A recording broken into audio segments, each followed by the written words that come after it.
এখন যেহেতু তালের সিজন তো ভাবলাম আপনাদের সাথে একটি শরবতের রেসিপি শেয়ার করা যাক তালের শাঁস দিয়ে।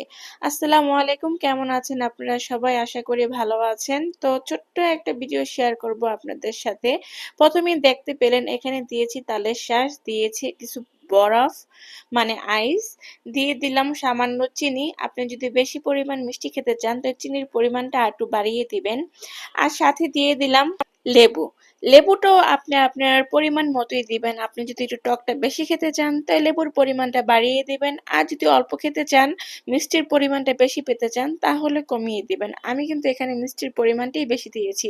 সামান্য পরিমাণ লেবু দিয়েছি। তো এটা খেতে কিন্তু খুবই ভালো লেগেছিল। তো এটা আমি সব একসাথে এখন ব্লেন্ড করে নিব।